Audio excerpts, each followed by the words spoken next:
예전에 제가 즐겨보던 TV 프로그램 중에 나는 가수다라는 방송이 있었습니다. 우리 성도님들도 아마 들어보셨을 테고 또 보신 분도 계실지 모르겠어요. 저는 솔직히 한국 대중가요나 가수들에 대해서는 잘 모릅니다만 예전에 제가 미주리에 살 때 함께 섬겼던 그 교회 담임 목사님께서 그 방송을 굉장히 좋아하셨습니다.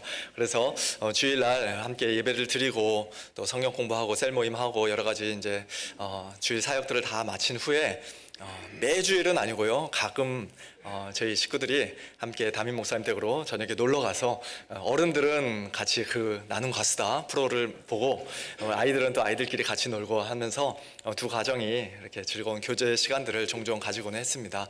지금도 가끔 그때가 그리운데요. 예. 어쨌든 저는 그 방송 덕분에 가수라는 사람에 대해서, 가수라는 직업에 대해서 다시 한번 좀 생각해 볼 수 있는 기회를 가졌습니다. 저는 누군가 가수라고 하면은 예전에는 그저 노래 부르는 것 좋아하고 남들보다 천부적으로 좀 타고난 재질이 있어서 소질이 있어서 노래 잘하는 그 정도로 생각을 했었는데, 근데 그게 아니더라고요. 타고난 재능이야 물론 기본적으로 다 가지고 있겠습니다만 방송에 나와 사람들 앞에서 노래 한 곡을 부르기 위해 그렇게 열심히 준비하고 노력하는 줄 몰랐었습니다. 오랜 시간 심혈을 기울여서 자기가 부를 곡을 편곡하고 매일같이 하루에 몇 시간씩 노래 연습하고 또 음식 조절이나 아니면 자기 성대를 위해서 금연, 금주를 한다든지 이와 같이 자기 생활을 철저하게 관리도 하고 그와 같이 하는 그들의 모습을 보면서 정말 깜짝 놀랐습니다. 그래도 명색이 수십 년 동안 노래를 불러왔던 프로 가수들이잖아요. 그냥 대충 한두 시간 이렇게 적당히 연습하고 와서 노래를 해도 일반 사람들보다는 훨씬 더 잘 부를 텐데, 그런데 그렇게 대충 부르지 않더라고요.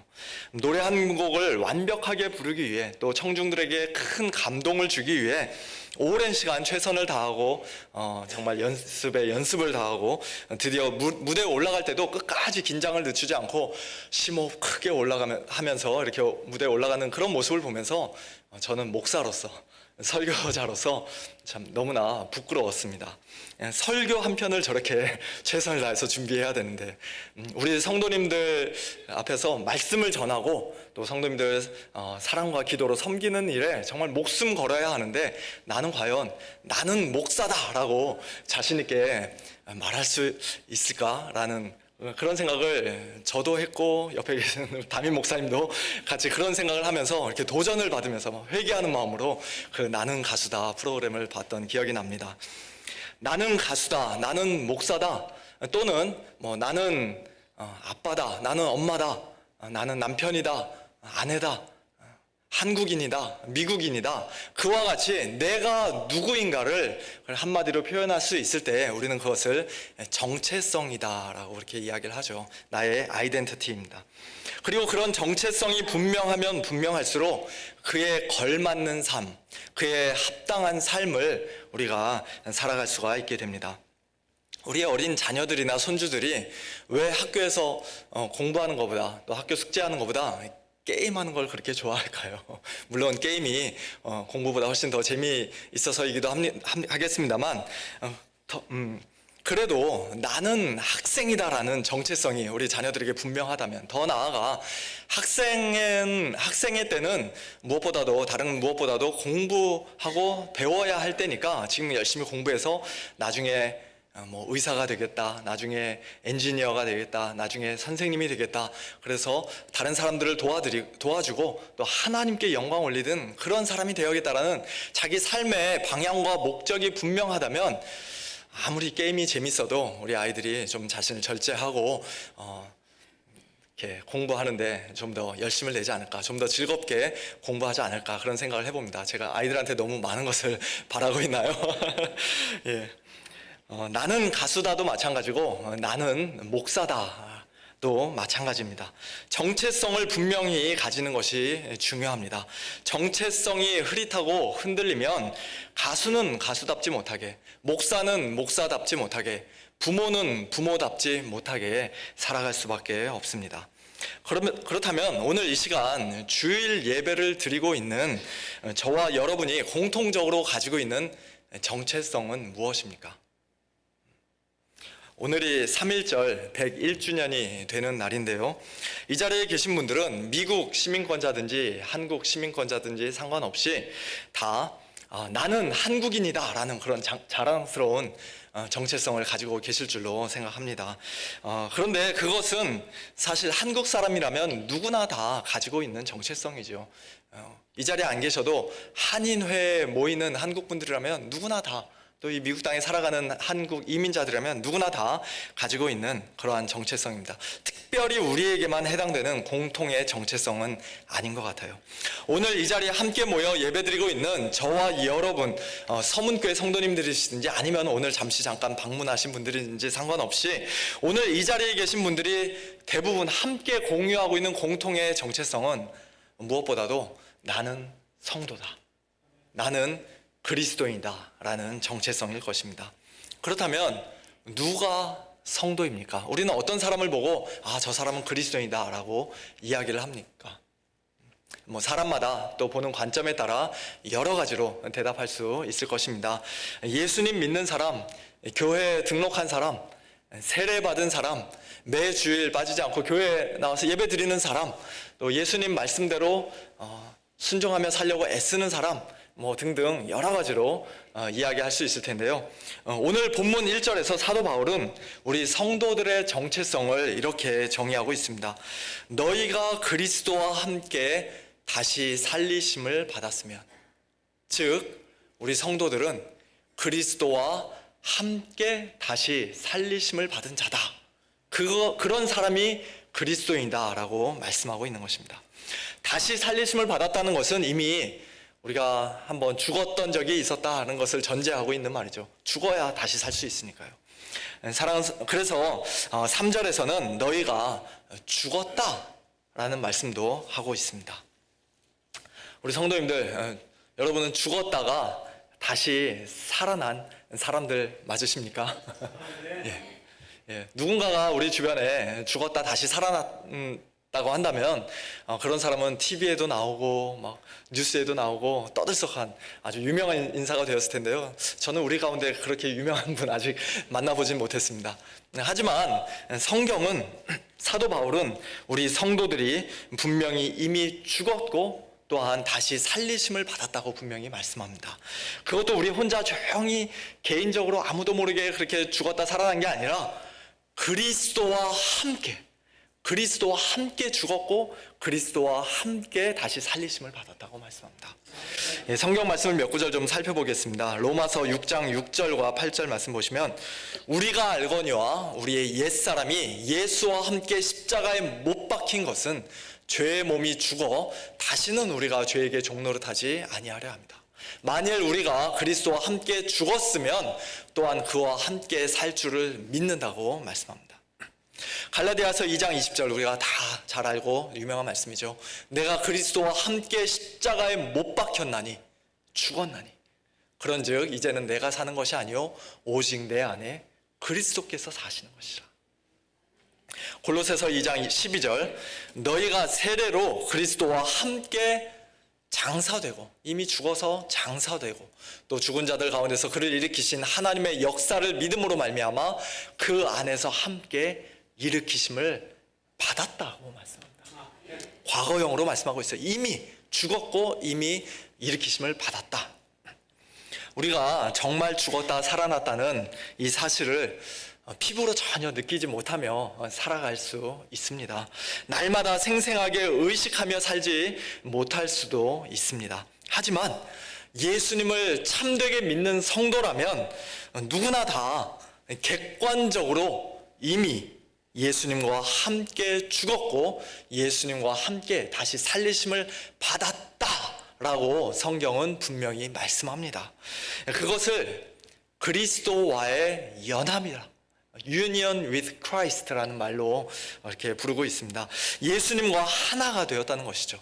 나는 예수님 안에 있고 예수님은 내 안에 계시고, 참된 성도들은 그와 같은 신비한 연합을 이미 경험한 자들입니다. 그런데 예수님과의 이 신비한 연합은 단순히 과거에 한번 일어난 사건만으로 끝나지 않았습니다.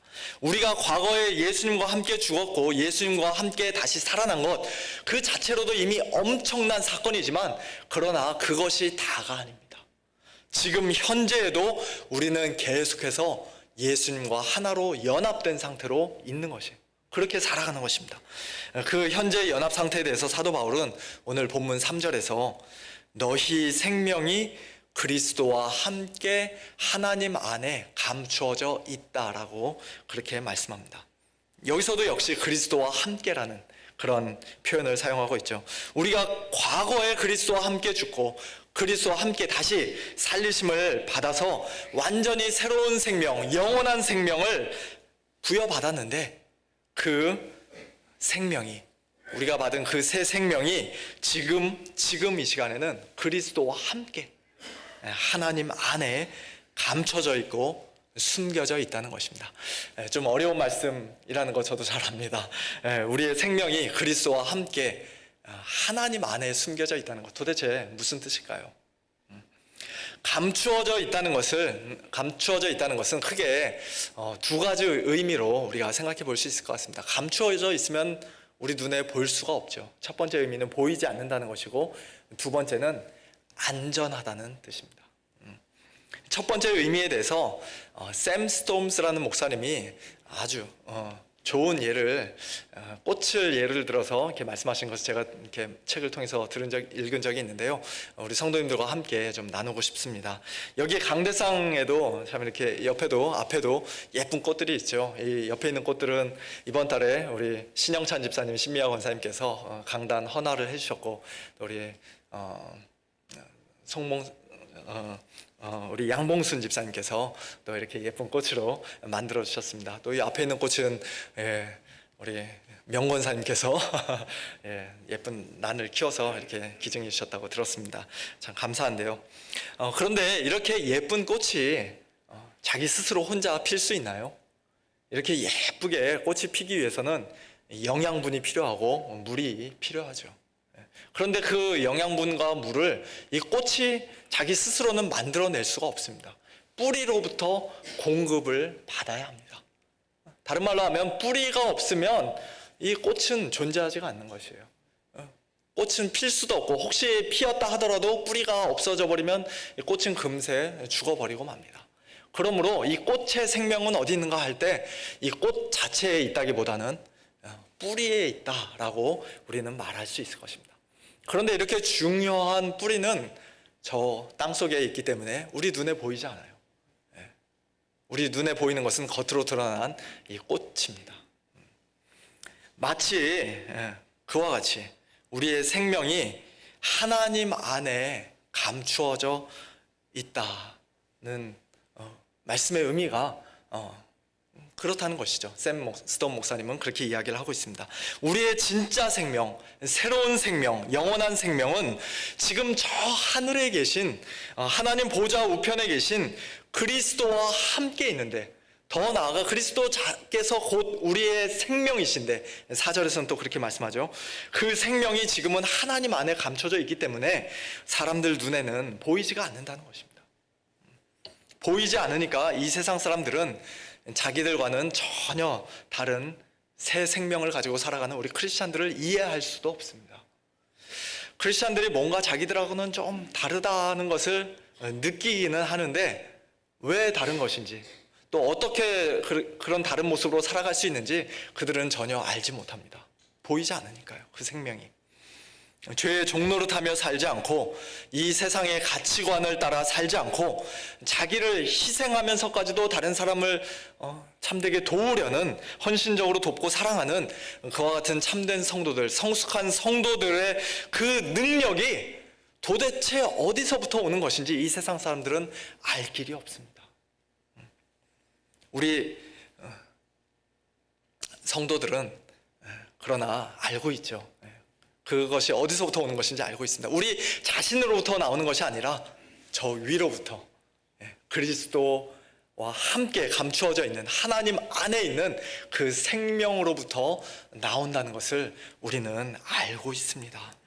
지금은 우리 눈으로 볼 수 없는 우리의 참 생명이, 예수님의 생명이, 또한 그리스도의 영이신 성령님의 능력이 예수님과 연합된 우리 성도들에게 매일 매순간 풍성하게 공급되고 전달되는 것입니다.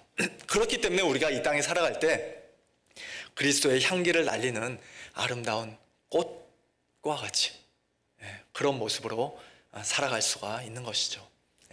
비록 지금은 그렇게 못 산다 하더라도 그렇게 살아야 마땅하다는 것입니다. 두 번째로 우리의 생명이 감추어져 있다는 것은 또한 안전하다는 것입니다. 제가 우리 성도님들께 좀 어려운 질문을 하나 드리겠습니다. 제가 제 아내 모르게 비상금을 이렇게 조금 감추어 두었을까요? 안 감춰뒀을까요? 그렇게 감춰둔 비상금이 있을까요? 없을까요? 만약에 있었다면은 이제 오늘 집에 가서 제가 다 토해내야 될 것 같은데요. 근데 제가 제 아내에게 주지 않는 이상 제 아내는 그것을 절대로 찾아낼 수가 없을 것입니다. 쉽게, 누구나 쉽게 찾을 수 있는 곳에 숨겨둔다는 건 아무 의미가 없는 것이죠. 물론 어떤 사람들은 오히려 등잔 밑이 어둡다고 쉽게 찾을 수 있는 곳에 오히려 숨겨둔다고 하는 사람들도 있는데 그게 더 효과적인지 저는 잘 모르겠습니다.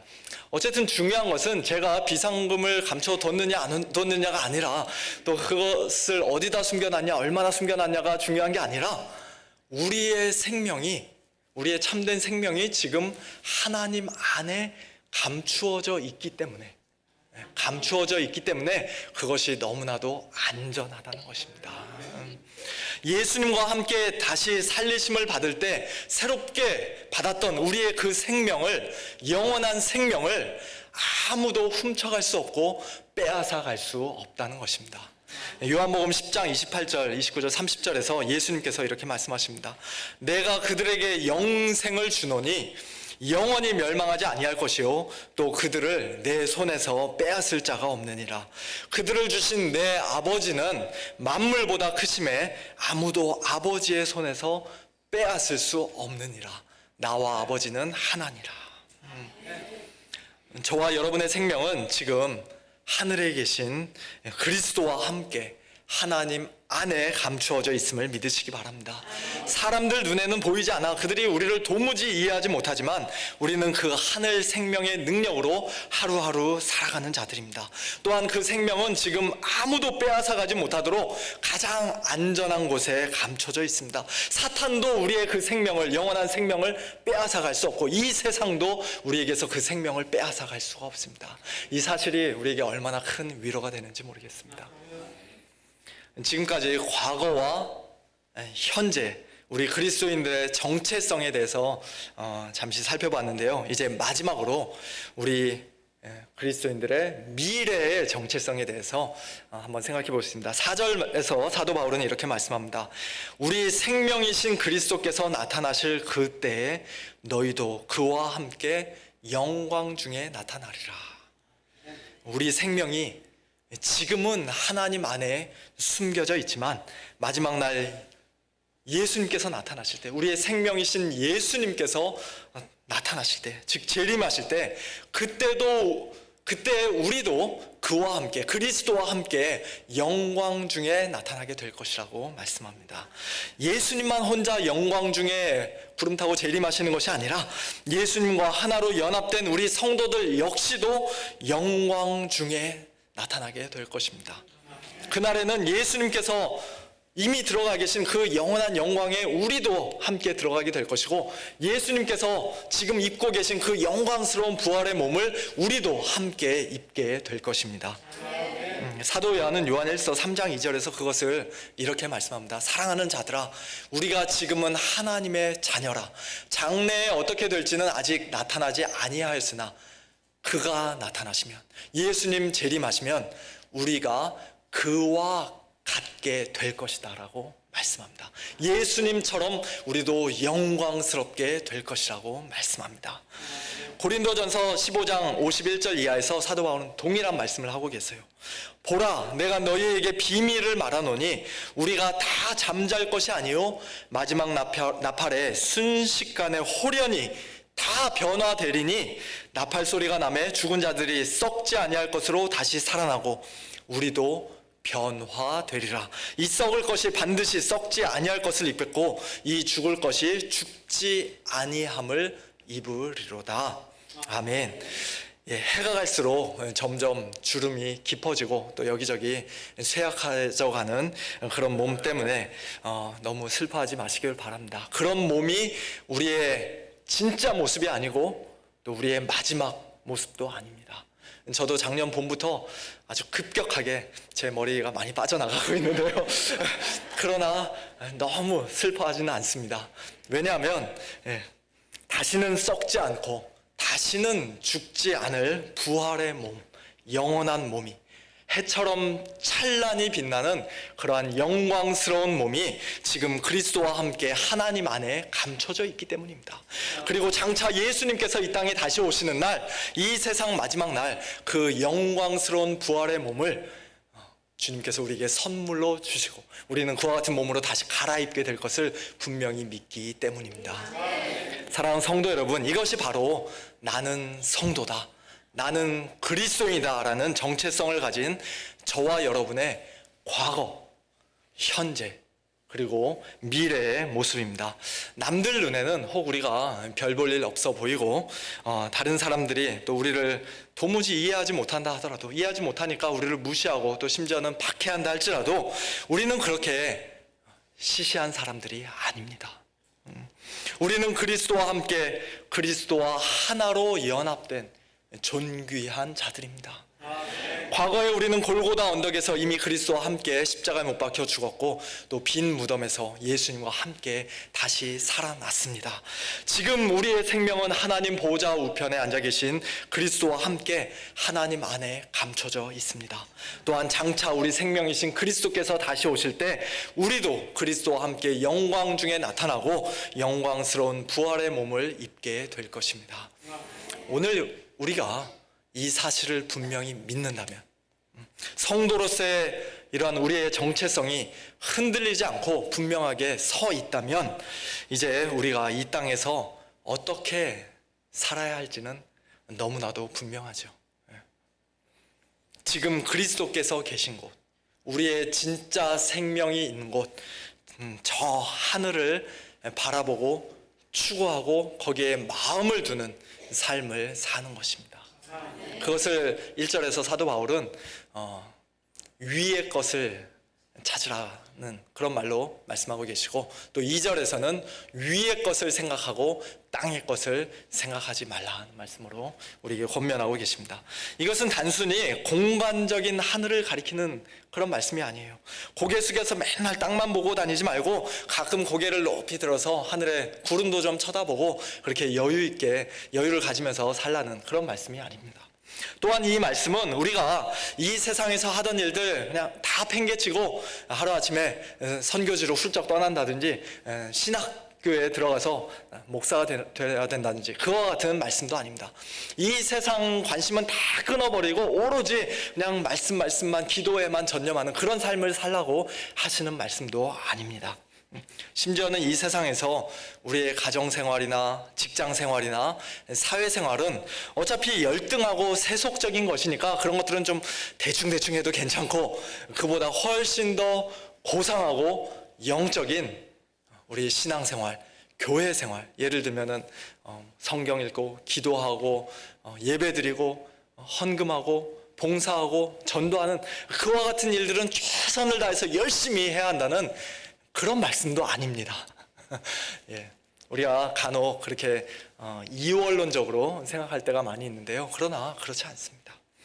오히려 위의 것을 찾으라는 말씀은 우리가 가정, 학교, 직장, 교회, 지역사회, 또 크게는 국가, 어디에 있든지 누구와 함께 있든지 또 무슨 일을 하든지 이제 이 세상의 가치관이나 죄악된 방식대로 살지 말고 우리의 옛사람의 습성과 그런 죄성과 옛날의 그 습관대로 살지 말라는 말씀입니다. 왜냐하면 이제 우리는 그 죄에 대해서, 세상에 대해서 죽었기 때문이에요.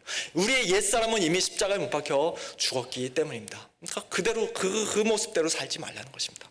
오히려 위의 것을 찾으라는 이 말씀은 우리가 그리스도와 함께 다시 살리심을 받을 때 부여받았던 그 새로운 생명의 원리를 따라 살라는 말씀입니다. 그리스도와 함께 하나님 안에 감춰져 있는 참된 생명의 능력을 공급받아서 살라는 말씀입니다. 내 힘대로 살지 말고 그 생명대로 살라.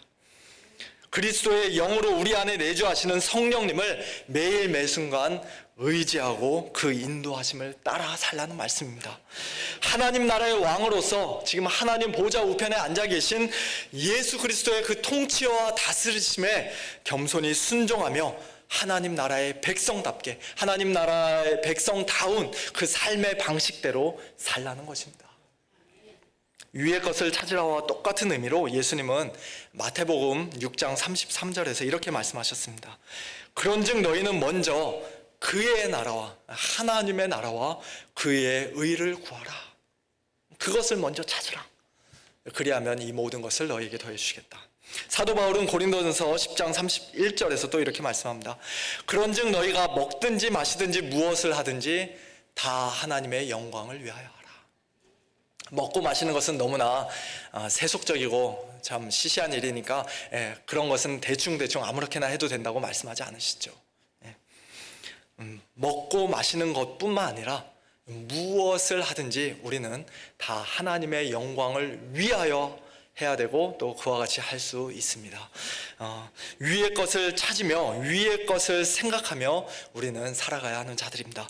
목사가 설교하는 일만 위의 것을 찾는 그런 삶이 아니라 우리 성도님들 일상생활에서 갓난아기들 똥기저귀 갈아주고 또 식구들을 위해서 밥을 하고 설거지하고 집 청소하고 또 매일 아침 저녁으로 1시간, 1시간 반씩 트래픽을 뚫고 직장으로 출퇴근하고 또 일터에서 까다로운 손님들 만나 진땀 흘리며 애를 쓰면서도 불평하지 않고 성실하게 그리스도인답게 일하는 그와 같은 모든 일들을 통해서 우리 삶의 모든 영역에서 얼마든지 다 위의 것을 찾으며 우리가 살아갈 수 있습니다.